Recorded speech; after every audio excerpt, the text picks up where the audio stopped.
Good afternoon.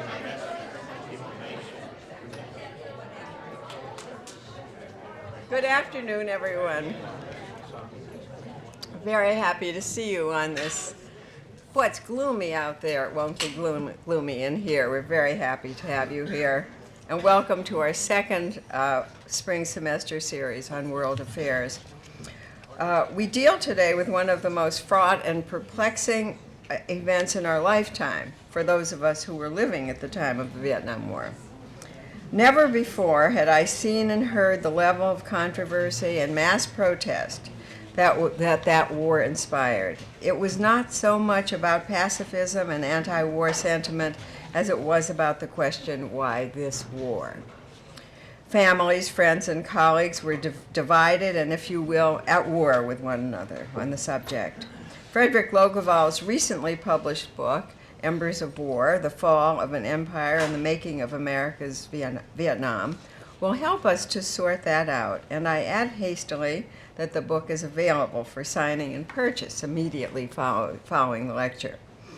Dr. Logevall is the John S. Knight Professor of International Studies, Professor of History, and Director of the Mario Einaudi Center for International Studies at Cornell University. His book has been lauded by many reviewers, including those at the New York Times and the New York Review of Books, for its clear-minded critique of the war and America's role in it. According to the review of August 25th, 2012, edition of The Economist, and I quote, revisits this period to consider the tension between idealism and pragmatism that still confounds American policymakers today. That's food for thought. Please welcome Dr. Logevall.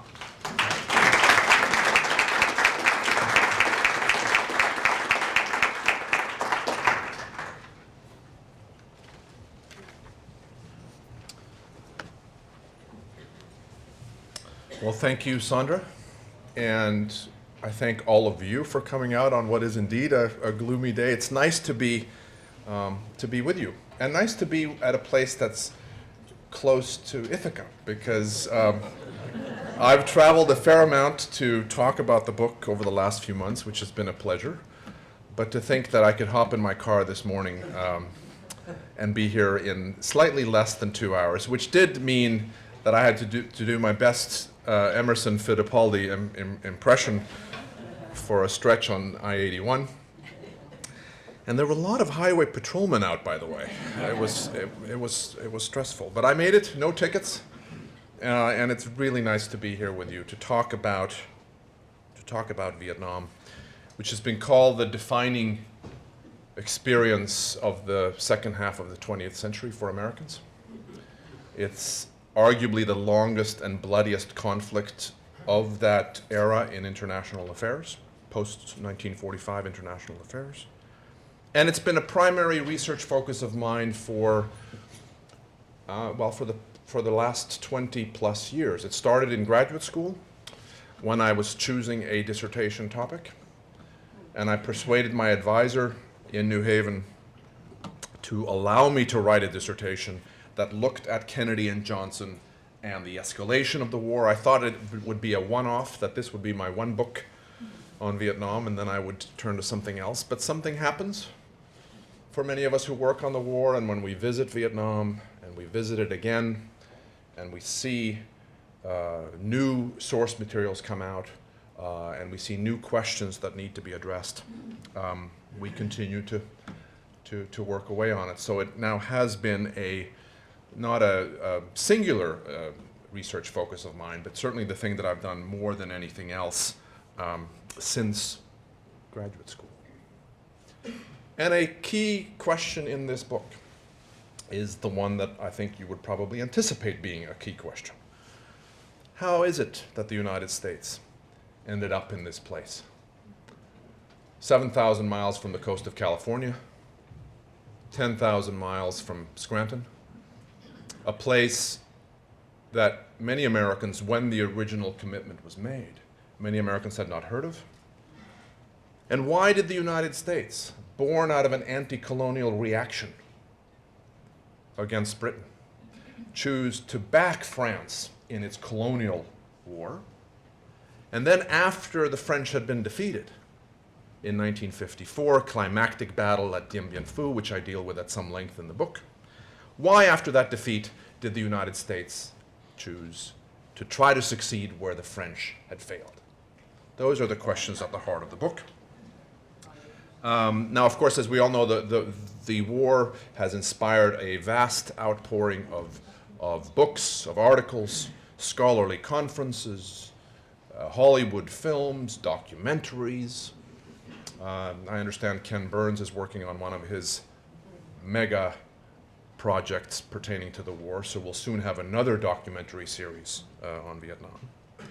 Much of that literature, however, many of those films have focused, understandably enough, on the period of heavy US involvement, early 1960s through to the fall of Saigon in 1975.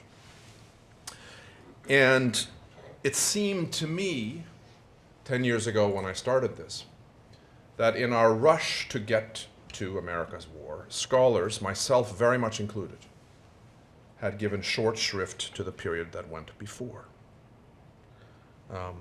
And I determined that that's what I had to do. I had to understand better for myself what led up to the American involvement.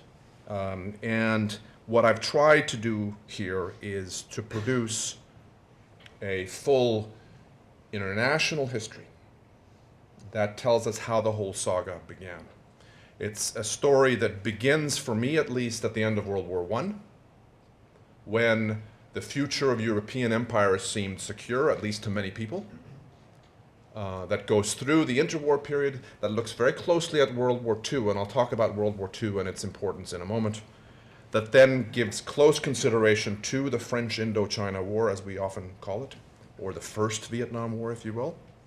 And then at the defeat of the French, and that fateful decision by the United States to build up and sustain a non-communist South Vietnam. It's the story of one Western power's demise in Indochina and the arrival of another. It's the story of a revolutionary army's stunning victory in the face of immense challenges. And that, of course, was also a victory by that army, the Viet Minh under Ho Chi Minh. That was a victory that, as we all know in this room, would not end the struggle for Vietnam.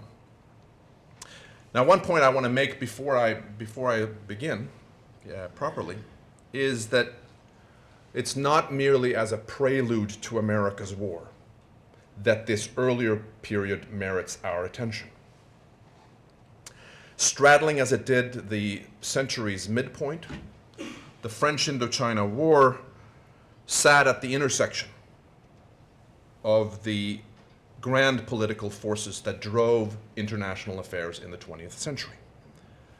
And so Indochina's experience between, say, 1940, fall of France in Europe, and 1954, 55, Indochina's experience in that period is intimately bound up with the transformative effects of the Second World War, with the outbreak and escalation of the Cold War, and with the, maybe in particular, with the emergence of the United States as the predominant power in Asian and world affairs. Also, the struggle for Indochina in the period that I'm focusing on today, in that middle century period, is also part of the story of European colonialism and its encounter with anti-colonial nationalists. And in this way, I think the French War is both an East-West struggle, meaning part of the Cold War, and a North-South struggle, pitting European imperialism in its autumn phase against the two main competitors that had gained momentum by mid-century: communist-inspired revolutionary nationalism and US-backed liberal internationalism. Now, what I'd like to do today is three things, and then leave time for discussion. Discussion is always the best part of these things. I want to talk about the Second World War and its transformative effects. I want to say a few words about what scholars refer to as structure versus contingency, and I'll explain what I mean by that in the second part of the talk here. And then, if we have time, I want to connect the French War and the American War, which, by the way, is how the Vietnamese, when you visit Vietnam, they often refer to it, especially in the older generation, as the French War and the American War. And it's a useful way to, I think, designate the two conflicts. So I want to try to connect them before we finish. First, let's go back to the Second World War. I argue in the book that the war was of profound importance to all that would happen in Indochina in the years to come. Prior to the outbreak of the Second World War, French colonial authorities in Indochina had ruthlessly put down nationalist agitation. And the relative ease with which they did so was a sign of the continuing weakness of nationalist opposition within Indochina prior to, say, 1939, 1940. Consider this: a few thousand French colonial officers could maintain effective control over some 25 million Indochinese. A reality, it seems to me, that casts doubt on the assertion by some historians that colonial control was in the interwar period already drastically undermined, not merely in Indochina, but throughout the empire. Now, perhaps the seeds of the empire's ultimate collapse were already planted, its racist foundation more and more contrary to the spirit of the times. But as the 1930s drew to a close, I submit to you, only the most optimistic Vietnamese revolutionary or the most pessimistic colonial administrator could believe that France would soon be made to part with this pearl of the Far East, as it was sometimes called, this jewel in the imperial crown. But of course, a tidal wave was coming, one that would sweep over Southeast Asia and leave behind a new configuration of power. More than that, it would leave behind, it would cause a crucial undermining of the legitimacy and the practicality of the imperial enterprise. For as we all know in this room, I don't have to remind anyone, France was swiftly overrun in the Battle of France in 1940.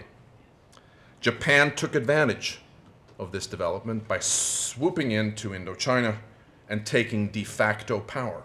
The Japanese were clever because they allowed French authorities to maintain day-to-day control in Indochina. But everybody understood who had the real power and who would have it throughout 1942, 1943, 1944. The hollowness of French power was made dramatically clear on March 9th, 1945. This is when the Japanese launched a coup in Indochina that formally abolished French colonial control over Indochina. This, I suggest in the book, was a pivotal moment for France in Vietnam. Colonial rule had been based on the notion of European cultural and military supremacy. And though France had offered little more than token resistance to Japan in 1940, only now, only in March of 45, March 9th to be specific, only now did most Vietnamese fully grasp just how superficial was the French basis of power. Everybody could see, and this is true not just in Indochina, but elsewhere, that France had experienced a severe decline in power, as indeed had all the European colonial empires. Britain, certainly, but also the Netherlands, Belgium, and Portugal. And if an Allied victory seemed, in most theaters, seemed all but certain in March of 1945, maybe all theaters, highly likely even in the Far East, for Ho Chi Minh and for many other nationalist leaders, both in the region and elsewhere, the continued viability of the colonial empires was anything but assured, committed though Europe's leaders might be to that objective. France, after fighting to liberate itself from Axis tyranny, could not now easily deny that liberty to others, especially given the high hopes they had invested in the new French nation that emerged from the resistance. So what I'm suggesting to you, ladies and gentlemen, is that the stage was set for a collision of nationalisms in the spring of 1945. But here's what's so interesting. This is one of those eureka moments when, as a historian, you're doing your research. It was fascinating to me in reading for this project to see that these myriad problems concerning the colonial experiment were ignored, or at least unacknowledged by politicians in Paris. Politicians who found it irresistible to believe that France's 5-year nightmare was now over, that things could once again be more or less as they had been before the war. So what we find is that time and again in the spring and summer of 1945, leading French officials and thinkers, including Charles de Gaulle, spoke, and I'm thinking here about de Gaulle in particular. De Gaulle spoke of the cohesion, the unbreakable bond between metropolitan France and its overseas territories. Like so many Frenchmen, French women, de Gaulle failed to grasp that colonial peoples might consider liberation from foreign rule as important as he did. It's a striking thing that he, a brilliant man in so many ways, having fought to liberate his country from the Nazis, could not see how others might want that same kind of liberation. For him and for most of his compatriots, it was self-evident that the colonies were essential to the pressing task ahead, in particular, restoring France to its central place on the world stage. Jean-Paul Sartre. Sartre put the matter quite elegantly, as he often did. Quote, "In the space of 5 years," he wrote, this is in the spring of 45, "in the space of 5 years, we have acquired a formidable inferiority complex." And what de Gaulle, what I think he's implying, he didn't say this, Sartre, but he's implying that a vigorous defense of the empire would be necessary to overcome that inferiority complex. Now, there are other reasons why the French wanted back into Indochina. There are economic reasons that I won't really talk about here. We can discuss if you're interested later. The Michelin company, for example, had major rubber interests in Indochina, and they were wanting to go back in. I do think that the most important thing, however, was this belief that for French prestige, French credibility, France's geopolitical position, it would be imperative to have Indochina back in the fold. Now, World War II also witnessed another profoundly important development for the future of world affairs, namely the emergence of the United States to a position of predominant power in global and especially Asian affairs. And as I show in the book, or maybe I should say as I try to show in the book, to a remarkable degree, all sides in this incipient struggle for Indochina, all sides, from an early point, understood just how important the American role was likely to be. So that what we see is that in Paris, in Saigon, in London, in Moscow, a crucial question was this: what will the Americans do? What will the Americans do?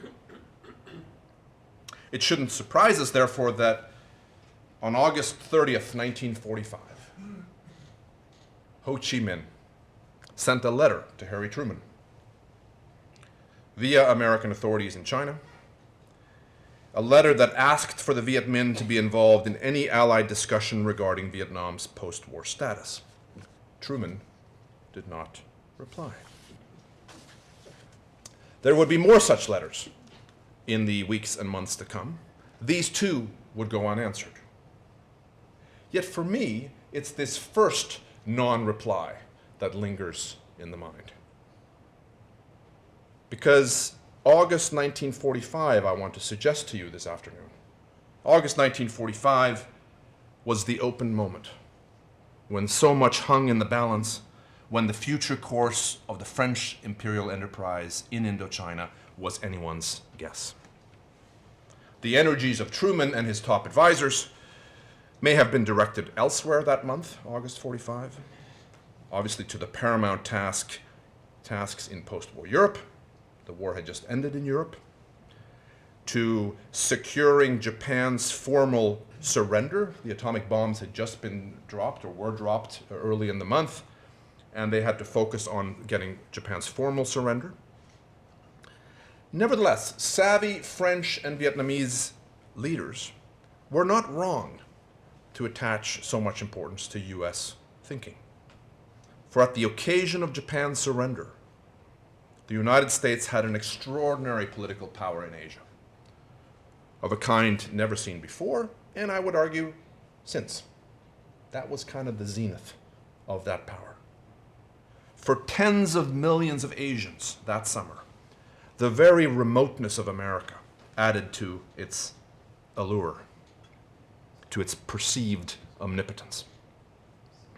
In the words of journalist Harold Isaacs, who traveled in Vietnam and in other parts of Asia for Newsweek in the second half of 1945, and then wrote a book about the experience. A very interesting book, by the way. For him, as he was describing how Asians felt, but I'm quoting him, the United States was, quote, a shining temple of virtue and righteousness, where men are like gods amid unending poverty. It was a country of awesome might, the United States. A country that can endure a string of defeats against a seemingly unstoppable foe. Roar back to deliver a crushing and emphatic blow and thereby stand astride all of Asia. Yet, amazingly enough, America did not seek to use this power to engage in a colonial power grab. On the contrary, she sought to relinquish territorial control, as evidenced by the recently deceased Franklin Roosevelt's wartime pronouncements and by Washington's formal commitment to granting independence to the Philippines. Now, Isaacs in this book acknowledged that these were partial truths at best. But what he said was, and I think he's onto something, what mattered was that tens of millions of Asians believed in these truths. They believed them. For them, the United States could be, and here I quote him again, both altruistic and wise. Altruistic enough to side with the cause of freedom for its own sake, wise enough to see that continued imperialism in the British, Dutch, French, and Japanese style would bring no peace anywhere. So, for self-interested reasons, Washington leaders ought to be on the side of change in Asia. The recent war, after all, had exposed the crippling weaknesses of the old colonial system, just as Franklin Roosevelt had predicted.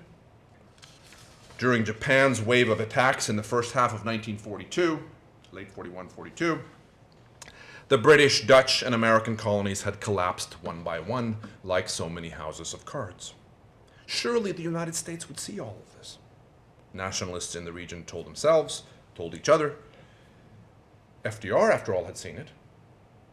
Surely Harry Truman as well would see that America's post-war aims dovetailed perfectly with theirs. Now, Ho Chi Minh, needless to say, a key figure in my book. Ho Chi Minh, being more far-sighted, perhaps more of a realist than many, had his suspicions on what the Americans would or would not do. But even he held to what he thought was the well-founded hope that the Atlantic Charter's principles would animate the post-war world. And US intelligence officials with whom he had met, fascinating story here, or a kind of subplot, concerns the interactions between the OSS, which is the forerunner basically to our CIA, interactions between the OSS and the Viet Minh in Tonkin, which is the northern part of Vietnam, in the spring and summer of 1945. And Ho met with OSS officers. And so and many of them were sympathetic to his cause, and we know that from their reports home. It's not just Ho Chi Minh recalling this. Shouldn't it mean something that FDR had said this? That these OSS officers also seem to be agreeing with his view of things? Shouldn't that mean something? And by the way, parenthetically, Ho Chi Minh I opened the book with Ho Chi Minh at Versailles, Paris Peace Conference in 1919, when he rented a tuxedo as a young nationalist in Paris. And he wanted to get an audience with Woodrow Wilson and other Allied leaders. So he rented a tuxedo.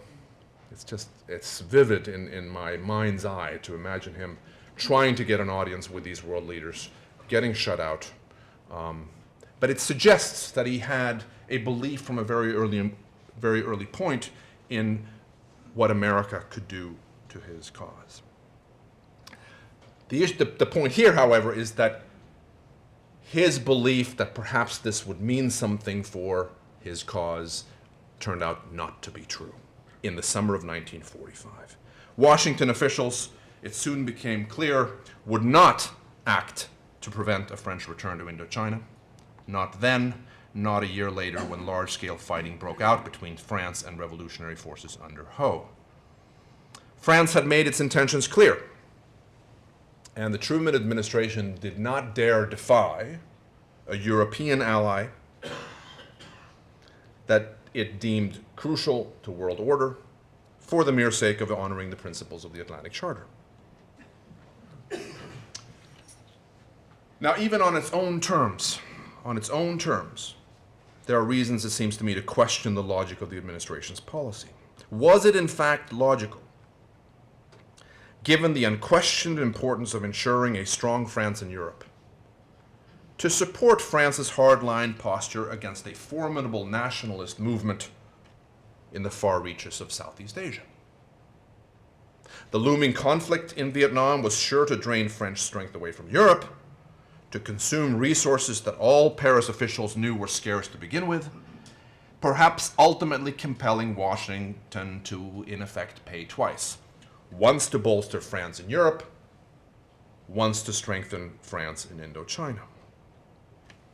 How things might have gone had Truman chosen differently is a tantalizing what-if question. I'm a big believer, by the way, in what scholars call counterfactual analysis. I think it can enhance historical understanding to consider what might have been. This is an interesting such question. Seems to me there is scarce evidence that Ho Chi Minh would have allied himself with the United States in the emerging East-West divide, or that a reunified Vietnam under his leadership would have chosen a non-communist path for its future. I think Ho Chi Minh, by 1945, and indeed long before this, was a Marxist-Leninist. He believed that Marxism-Leninism represented the best path of development for his country. But neither should we assume that Ho necessarily would have aligned his nation closely with the Soviet Union in the Cold War. He might well have opted for an independent communist course of the type that Yugoslav leader Tito would follow. And certainly this much seems clear to me. A decision by the Truman administration to support Vietnamese independence in the late summer and fall of 1945 would have gone a long way to averting the mass bloodshed and destruction that was to follow. And what's important about this is that people saw this at the time. This is not just the benefit of hindsight. There were voices in the American government who saw this at the time. Brings me to the second thing that I want to talk about this afternoon, namely what I called contingency versus structure. What I mean here is this. To what extent is this a story about human agency, about individual actors choosing among an array of options, viable in the context of the time? And to what extent is it really about deeper forces, about structural forces, about subterranean forces that were not open to individual decision? Let me just spend a few minutes speculating about this a little bit. In retrospect, given the broader historical context, there is an air of inevitability about the flow of events in this story, as there is about a great river, say the Mekong River. A prostrate France, having been overrun by Nazi Germany in a mere 6 weeks in 1940, and further humiliated in meekly ceding Indochina to the advancing Japanese, sought now, after mid-1945, to re-establish colonial control. This at a time when the whole edifice of the European imperial system was crumbling. How could she possibly hope to succeed? Add to this the ruthless discipline, tenacity, and fighting skill of the Viet Minh, and the comparative weakness of non-communist Vietnamese nationalists, both before and after 1954. And they, by the way, are an important part of the story, even though I'm not talking about them very much today, the non-communists. Add in these elements, and it becomes seemingly all but impossible to imagine a different result than the one that occurred.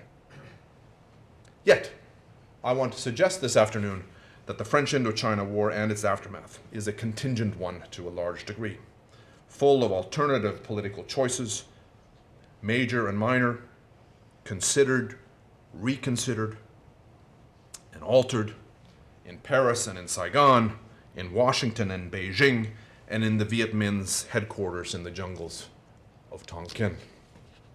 It's a reminder to us that to the decision makers of the past, the future was merely a set of possibilities. If the decolonization of Indochina was bound to occur, the process could have played out in a variety of ways, as the experience of European colonies in other parts of South and Southeast Asia shows. Moreover, difficult though it may be to remember now, in the early going, the odds were against the Viet Minh. They were weak and vulnerable in military and diplomatic terms, a reality that was not lost on Ho Chi Minh, a political pragmatist who labored diligently and in vain both to head off war with France and to get official American backing for his cause. Ho knew that Stalin would not be giving him much support. Stalin was too preoccupied with European concerns. He also thought Ho Chi Minh was way too independent-minded to be trusted. Even the French Communist Party, even the French communists, anxious to appear patriotic and moderate before the metropolitan electorate, repeatedly refused Ho Chi Minh's pleas for support. And in fact, as I show in the book, the French Communist Party connived in the venture of reconquest. So for a long time, the Viet Minh fought alone, largely isolated in non-Asian world opinion. The French had a massive superiority in weapons. The French could take and hold any area they really wanted.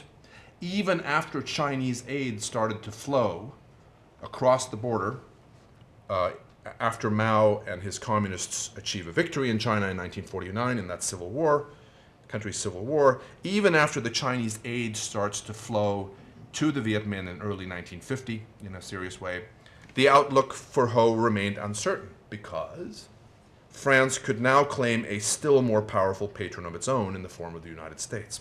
So at the same time that the Chinese are starting to really aid the Viet Minh, the US picks up dramatically its support of the French. Politically as well, Ho, for all of his deep and broad popular support and charismatic appeal, always faced domestic challenges to his authority. Beginning in 1947, the French tried to rally to the anti-Viet Minh cause those Vietnamese nationalists who so far had stayed neutral, who had sat on the fence, and to peel away from Ho those anti-communists who to that point had endorsed him. Ho, interestingly enough, saw the danger. What if Paris made far-reaching concessions to a rival Vietnamese regime involving the transfer of genuine executive and legislative authority and a commitment to eventual independence? It would be a disaster. And we know from Vietnamese sources that Ho worried about this. Later, after the partition, after the French defeat, and the country was partitioned at the 17th parallel in mid-1954, Ho had another worry. What if the South Vietnamese government, with a leader in Ngo Dinh Diem, whose nationalist credentials were almost as sterling as his own, what if that Saigon government could strengthen its authority to the point that it could doom forever his dream of a unified Vietnam under Viet Minh control? These were live possibilities, ladies and gentlemen, much discussed and debated in the Viet Minh inner councils and among informed analysts elsewhere, which is not to say that they were ever close to being realized. To argue for contingency and the inherent plausibility of alternative outcomes is not to say that all were equally probable. This is the advantage, it seems to me, that hindsight gives us. This is the historian's advantage. Though many senior French officials understood that in Vietnamese nationalism they faced a very potent foe, a very potent entity, one made immeasurably stronger by the nature and outcome of the Pacific War, these French officials could never bring themselves, this is just such an interesting part of the story, they could never bring themselves to grant the necessary concessions that would be required to have a hope of mollifying this nationalist force. An independent Vietnamese nation state, wholly or even mostly free of French control, remained outside their imaginations. They could never make, the French could never make the mental leap required. American officials, who pressed Paris hard to grant full independence, Americans said, you've got to give them full independence. And you got to continue the war. American officials who pressed the French to grant independence and to continue the war never could comprehend the basic problem. Why should France fight a dangerous, bloody, inconclusive war that would end in the abandonment of French interests in Indochina? If we give them independence, what are we fighting for? Is what the French kept saying to the Americans. So for the French, we make a mistake if we overplay the idea that French leaders might have easily gone a different way, might easily have chosen differently. And I would say, by the way, very quickly, that the same is true of the Americans. From the beginning, there were Americans, there were skeptics on the American side, even before the shooting started. During World War II, Franklin Roosevelt, who emerges as a bit of a heroic figure in my book, Franklin Roosevelt was their champion. And it's not fanciful to believe that had he lived beyond 1945, here's another what if. It's not fanciful to believe that had he lived beyond 1945, FDR might have tried to keep France from forcibly reclaiming control of Indochina, might well have succeeded. That's where we can discuss, thereby changing the flow of history. But of course, Roosevelt did not live beyond 1945. He died. And soon thereafter, patterns of thought were laid down that would drive American policy for the next 20 years. American leaders in this era always had real choices about which way to go in the anti-Ho Chi Minh struggle, choices evident not only in retrospect but also at the time. Yet the policy always moved in one direction, toward deeper American involvement. Successive administrations, Eisenhower, Kennedy, Johnson, could have shifted course, could have done so in hindsight, but also in the context of the time. This is a principal theme in my first book, the book I mentioned earlier that began life as a Yale dissertation. It's called Choosing War, that looks at Kennedy and Johnson in particular. They could have chosen differently, but they never did. Hence the danger of too much emphasis on contingency. It can cause us to lose sight of the continuities that permeate the entire American enterprise in Vietnam. And hence the importance, if we are to understand the US war, of reckoning seriously with what came before. Let me spend just a few minutes on my third and final theme, and I am going to wrap up here in a minute or two. To an extraordinary degree, Americans followed in the path trod before them by the French. To study these wars in succession, ladies and gentlemen, is to experience feelings of deja vu. And to a degree that I didn't anticipate when I started, and that I don't think is adequately underscored in the existing literature. I should stress, and we can talk about this in the Q&A, that there are also important differences between the French War and the American War. I'll focus here on just for a few minutes on the similarities. Consider the following. The soldierly complaints about the difficulty of telling friend from foe, and about the poor fighting spirit among our, as compared to their, Vietnamese troops. The gripes by commanders about timorous and meddling politicians back home. The solemn warnings against disengagement as this would dishonor the soldiers who had already fallen. The stubborn insistence that premature negotiations had to be avoided. All of these refrains, ubiquitous in Washington and in Scranton and in Chicago in 1966 and 1967, could be heard also in Paris and Marseille and Lyon in 1948 and 49. The same was true of the tactical and strategic innovations US planners offered up. Most of these, including the concept of counterinsurgency, as the Americans would call it, had been tried also under the French. And always, always, there were the promises of imminent success, of corners about to be turned. When US Commanding General William Westmoreland, in late 1967, exulted that we have reached a point, and I quote, "We have reached a point when the end begins to come into view," unquote. He was repeating a prediction made by French commander Henri Navarre a decade and a half earlier in May of 1953. Civilian leaders, meanwhile, in Paris as much as in Washington, boxed themselves in with their constant public affirmations of the conflict's importance and of the certainty of ultimate success. To order a halt and reverse course would be to call into question their own and their country's judgment and to threaten their careers, their reputations.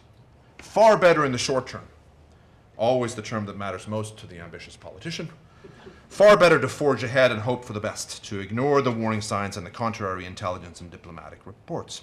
So what we see is that with each passing year after 1949, the struggle for senior French policymakers became less about the future of Indochina, less about grand geopolitical concerns, and more about domestic political strategizing, about careerism, about satiating powerful interest groups at home.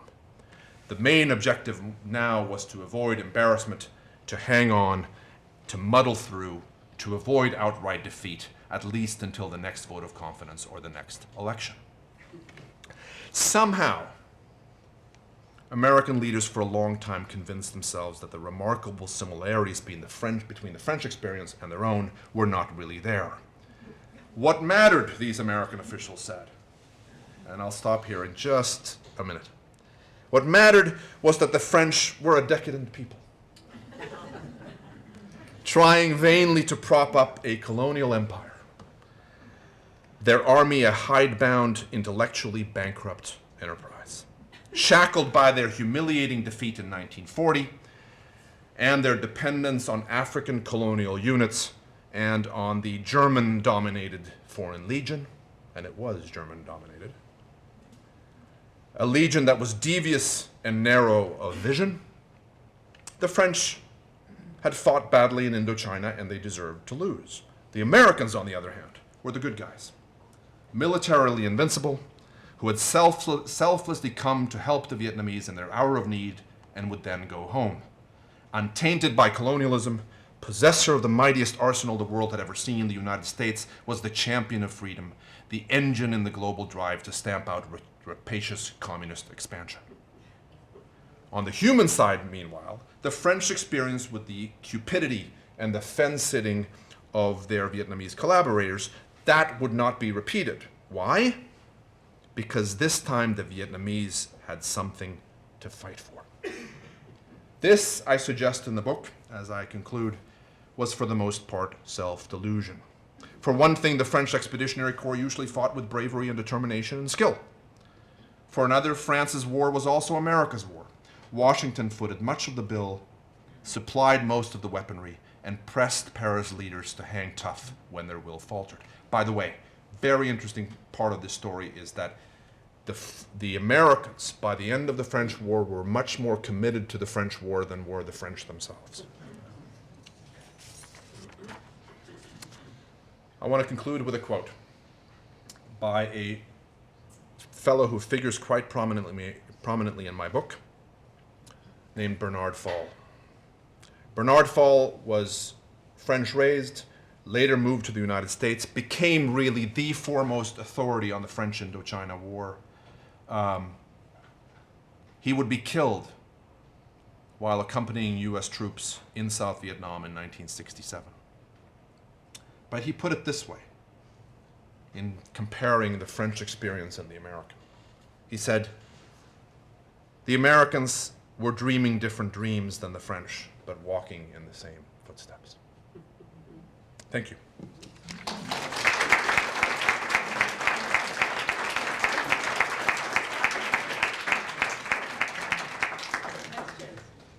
Floor is open. Yes, right here.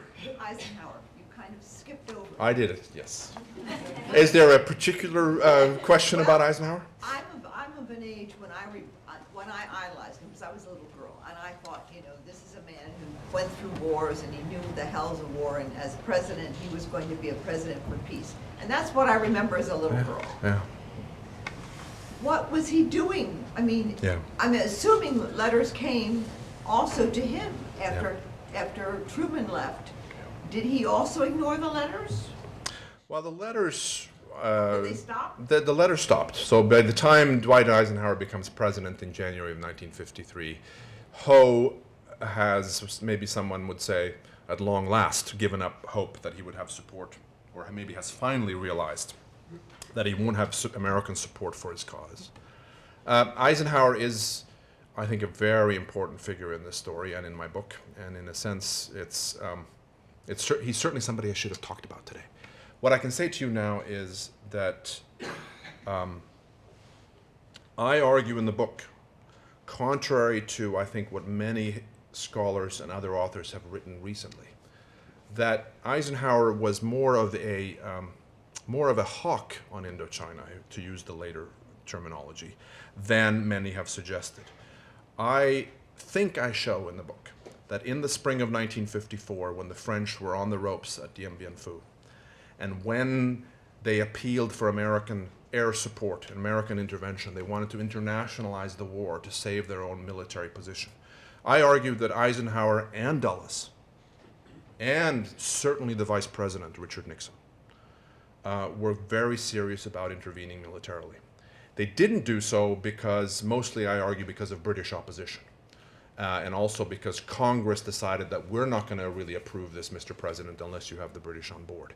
Now, some scholars have said, well, Eisenhower is very clever. He puts preconditions on this thing that he knows will never be met. Because the truth is, Eisenhower doesn't want to go to war in Indochina. He sees the problems with any military intervention. So he's clever about this. And so they're very sympathetic to his policy, and they argue that he never would have done this. I disagree. I'm not suggesting he wanted war in Indochina. He knew that the Korean War had just ended a year before, that the American public was in no mood to go back in. But I think he was more serious about intervening militarily in '54 than some have suggested. I would also say that he and Dulles make a very important decision in the spring and summer of '54, which is to build up this non-communist entity in South Vietnam and to support it, including with military assistance. That decision is crucial to later American involvement. And when Kennedy and Johnson say, well, we're continuing a commitment that Dwight Eisenhower started, well, there's something to that argument. Johnson in particular would say, oh, it's Ike who started all of this. He's responsible. Which is going a little too far. But Eisenhower is very important, no question. Thank you. Yes, sir. You just brought it up, but the one parallel that you didn't mention was Korea. Yeah. In that with non-colonial aims, we did essentially the same thing. Yeah. Korea to fight, domino theory or whatever, Yeah. the spread of communism, and then it's a double-edged sword, whether from that Yeah. we should have learned not to get involved, Yeah. or this was another opportunity to maybe make it right. Yeah. You Yeah. know, we lost there, or we Yeah. fought to a draw, Yeah. that this was our opportunity to come back and maintain our prestige. But how do you see Yeah. the influence of Korea over the scenario? It's a very good question, and it's something that I deal with in the book. The Korean analogy and the influence of the war on the thinking with respect to Indochina is very important for the French and for the Americans. Just as a side note, the French, for example, as they become more and more demoralized and more wanting to get out of Indochina, the French say to the Americans, why is it okay for you Americans to negotiate with communists in Korea, but you're not letting us negotiate with communists in Indochina? And it's true. The Americans were basically saying, no, you should not negotiate with Ho Chi Minh, even as they were engaging in these negotiations with over Korea. And so when there's a truce in Korea in mid-1953, French morale, which is already pretty low, so I should maybe do it down here, French morale goes even further down, because they're no longer able to say that these wars are connected. So it has that element to it. But I think you're asking more about American thinking, and I would say that the Korean analogy, there's a shift in that Korean analogy. Initially, probably through the 50s, American strategists think that Korea is not an example to be emulated. It's not perceived as a success in that sense, because it was a frustrating finish. It was not what Americans had anticipated, especially after MacArthur's brilliant Incheon landing, and everything looks great there for a few months. But as we get into Kennedy and Johnson, strategists begin to think, maybe what we can do is try to recreate what we did in Korea. If we can keep an independent, non-communist South Vietnam of the type that we seem to be having in Korea, we're good.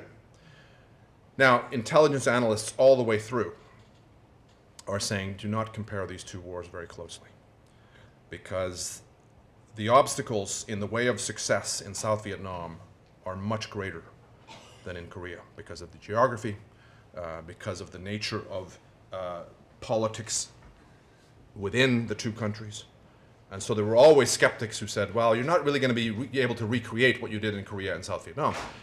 But that's a way in which the analogy shifts. There's a lot more to be said about this very important question, but that begins, I hope. Yes, in the back.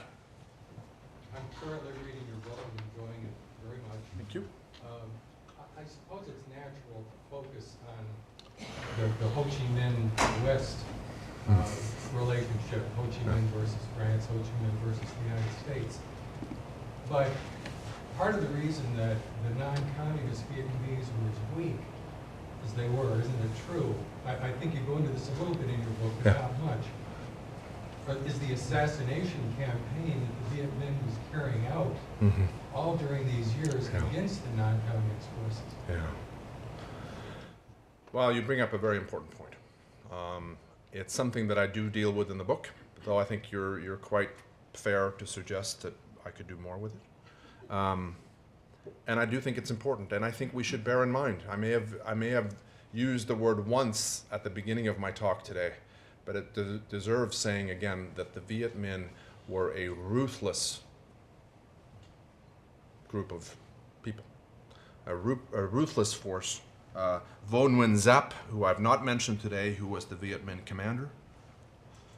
So he led the war militarily against the French and then against the Americans. Giap in particular, and later a fellow named Le Duan, who becomes really the leading figure in Hanoi, beginning, I think, in a serious way in the early 60s. These guys were perfectly prepared to engage, as you say, in assassination campaigns, and they did, to jail opponents, which they did. I would say, as I show toward the end of my book, and I don't know how far you've gotten, that the South Vietnamese under Ngo Dinh under Diem, the South Vietnamese were also capable of tremendous ruthlessness. So I think on both sides here we see a lot of unsavory stuff going on. I think the deeper problem here, in terms of the non-communist Vietnamese, is not the actions of the Viet Minh that you described, though they're important. The deeper problem is that those non-communist groups were characterized by infighting, by general non-interest, lack of interest in the concerns of the peasantry in Vietnam. They were tarred, they were affected in a negative way by the fact that they were often had very close associations with the French. They had chosen to work with the French to try to achieve independence through support of, or at least working with the French, and that was a problem. They had not done very much as the Viet Minh did, in trying to help the suffering during the Great Famine of 1945. Tremendous famine, especially in Tonkin in northern Vietnam. And the Viet Minh were beneficiaries in terms of public support because they were perceived as having done more to help people be fed, and had done more to try to defeat the Japanese and to oppose the French from an early point. I think those things are more important in terms of undermining ultimately what the non-communist nationalists sought to do. Later, if I may, when the Americans come in, and I refer to this in a recent essay I wrote in Foreign Affairs, not the current issue, I think, but the one before this, an essay in Foreign Affairs in which I say that non-communist nationalists were on the horns of a dilemma, and they could never overcome this. Right up, I would say, to 1975, certainly 1973. They couldn't win with the United States, and they couldn't win without the United States. American support was imperative to the South Vietnamese government, and yet the very extent of that support created problems that they could never quite overcome. Yes? Would you indulge a what if? Yes. Roosevelt dies, but Truman's not his vice president, Wallace is.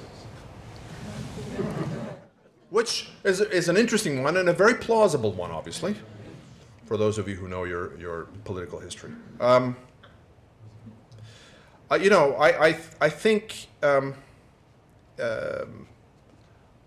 I would say that has potentially very interesting implications for Indochina. It has been speculated about more with respect to the Cold War, as you probably know, because of Wallace's arguments that we need to try. This is the Grand Alliance. The Soviet Union was our partner in that alliance. Let's work with her. I'm not sure that anybody has really speculated about this with respect to Indochina. But given that I think on the question of colonialism, and colonialism being a bankrupt system, and the United States needing to be on the right side of history, which was Roosevelt's argument with respect to colonialism, and it was also Wallace's argument as vice president. I think there's every reason to believe that a Wallace vice presidency and then presidency in the 1944 election could have made a difference. I don't know, what's your take on that same question? Does Wallace drop the atomic bomb? Does Wallace drop the atomic bomb? Which is Truman's whole foreign policy stems from Truman and Forster. That's the basis of their foreign policy, the might of their weapon. My guess is that Wallace probably does use it, that it's a military decision more than anything else, that the decision that's made is one that in the context of the time, even if shortly thereafter it'll seem different, in the context of the time is a military-oriented decision. He probably does. Now that said, we know from some recent literature that Stimson, for example, was agonizing about this, felt deep anxiety about the use of the bomb even at the time. Maybe Wallace would have as well. We also have arguments that have been made by some that it could have been possible to secure a Japanese surrender without the use of the bomb. I mean, this has been debated, as you know, for a long time. Still, I'm guessing that Wallace probably does use it to end the Pacific War, given what's gone on in the Pacific, given the killing, given the desire to get this thing over. He probably uses it. Maybe he uses one. The more controversial decision might be the second bomb. Why is it that you only give the Japanese 3 days to, or actually effectively much less than that, to consider the effect of that first bomb? Now we're getting into a whole new subject. But anyway, that's what I would say. Sorry. That's okay. Yes? Well, seeing your agility and what ifs, let me take it beyond your book. Mm-hmm. And understanding the complexities and the difficulties of military efforts in Korea and Vietnam, how did we get into Afghanistan? Wow. Yes, the graveyard of empires.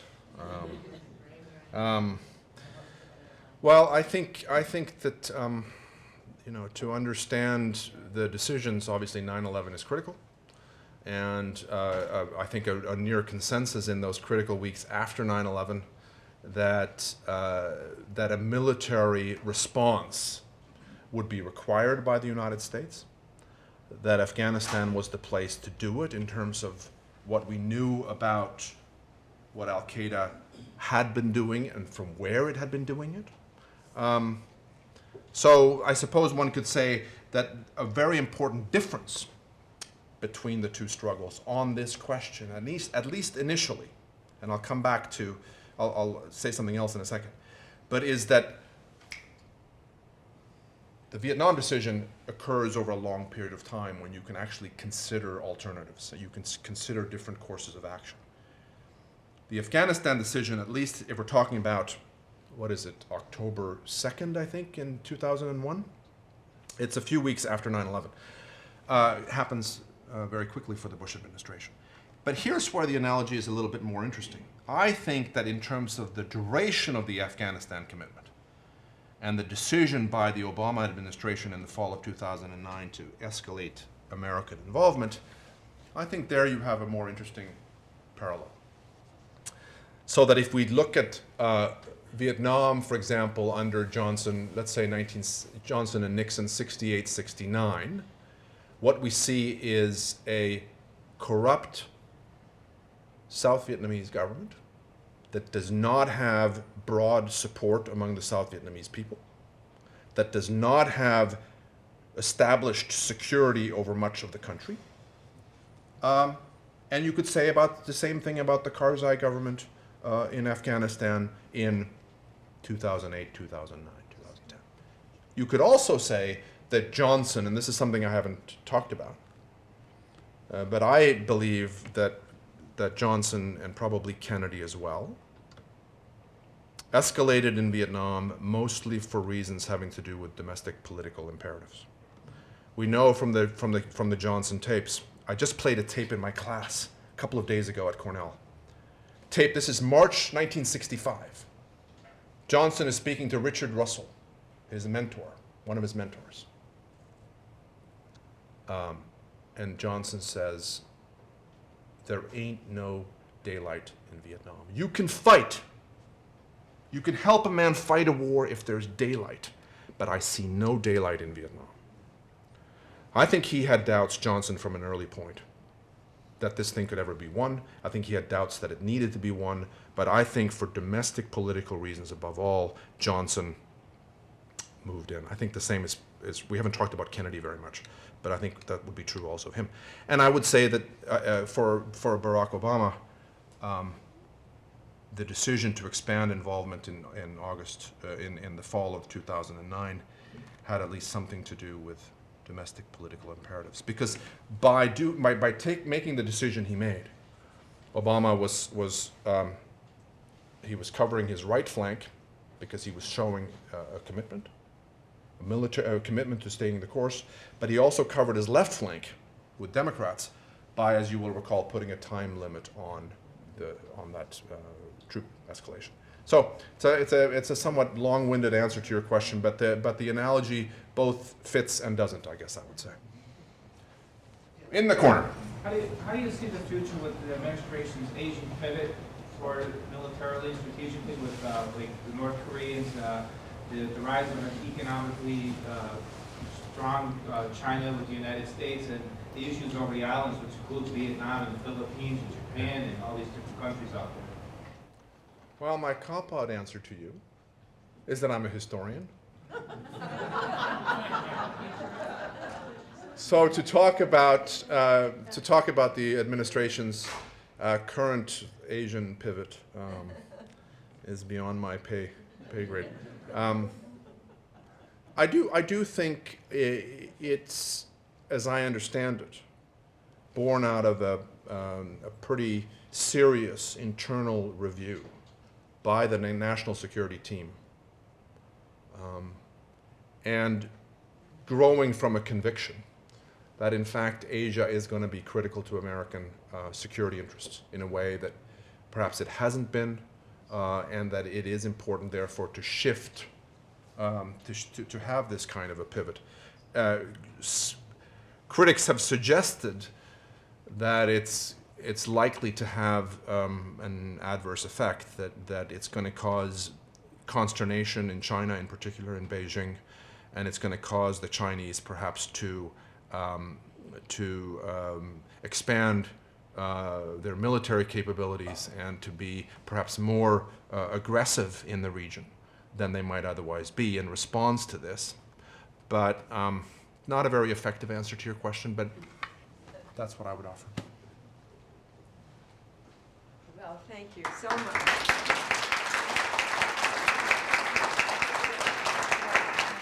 For giving us insights. Now, I will say the books are in the back, and Dr. Logville will be happy to sign any book that you would like to purchase. Do I sit at the piano? Well, can you play?